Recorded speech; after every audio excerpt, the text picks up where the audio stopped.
আসেন 1 মিনিটে আপনার মনটা ভালো করে দিই। ধরুন আপনাকে একজন ডাক্তারের রিপোর্ট দিয়ে বলল আপনি আর মাত্র 30 দিন বাঁচবেন, আপনার ক্যান্সার আক্রান্ত এখন ঠিক শেষ পর্যায়ে। এটা শুধু আপনি জানেন, আপনার পরিবার কিংবা আপনার বন্ধুবান্ধব কেউ জানে না। এখন এর রিপোর্ট পাওয়ার পর আপনি বাসায় গেলেন। প্রতিদিনের মতো আজকেও আপনার বাবা আপনাকে বকাঝকা শুরু করলো, তোকে দিয়ে কিচ্ছু হবে না, সারাদিন কোথায় থাকিস, তুই একটা অকাজের ছেলে ইত্যাদি বলল।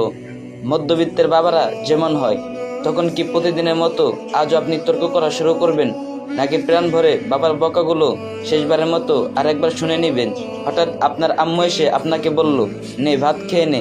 আপনার মনে হবে এই বুঝি আমার শেষবারের মতো মায়ের হাতে খাওয়া, আমি তো আর বাঁচবো না। আপনি বরং তৃপ্তি নিয়ে খাবেন এবং আপনার কাছে মনে হবে এটা আপনার শ্রেষ্ঠ খাবার, যদিও তা ডাল ভাত হোক না কেন। আপনি বাইরে বের হলেন, পুরনো এক বন্ধুর সাথে দেখা, যাকে আপনি মোটেও সহ্য করতে পারেন না। সব সময় তার সাথে আপনার কথা কাটাকাটি হয়। আজও সে আপনাকে কিছু কথা শুনিয়ে দিল। আচ্ছা, এখন কি আপনিও শুরু করে দেবেন? জানি দেবেন না। আপনি হয়তো তাকে জড়িয়ে ধরবেন এবং বলবেন, দোস্ত ভালো থাকিস। আপনি আপনার এলাকাটা একটু ভালো করে দেখছেন আর ভাবছেন এই বুঝি শেষ দেখা। প্রাণ ভরে দেখছেন আকাশ বাতাস গাছ, একে আপনার এলাকাতে যে 2টা কুকুর আছে ওদেরকেও আপনি প্রাণ ভরে দেখছেন। হয়তো এটাই শেষ দেখা। কুকুরগুলোকে আপনি দোকান থেকে কিছু কিনে খাওয়ালেন।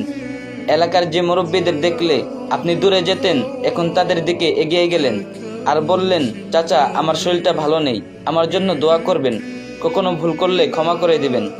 আপনার চক্ষু শীতল হয়ে যাচ্ছে। হঠাৎ আপনার মনে হলো নামাজ পড়া উচিত। আপনি দৌড়ে গেলেন আপনার রবের কাছে। আজ আর কোনো দুনিয়াবি চাওয়া না, শুধু ক্ষমা আর ভিক্ষা চাইলেন। আপনি যা দেখছেন তাই ভালো লাগছে, সবকিছু অসাধারণ। বিকেল সুন্দর, রাত সুন্দর, বাতাস সুন্দর, কুকুরগুলো সুন্দর, সবকিছু সুন্দর। ভেবে দেখছেন এতক্ষণ সবকিছু আপনার ভালো লাগছিল কেন? এর কারণ আপনার মধ্যে এতক্ষণ ইগো ছিল না। আর ইগো না থাকা মানুষ পৃথিবীর সব থেকে সুখী মানুষ। অথচ আমরা মৃত্যুর কথা ভাবতেও চাই না।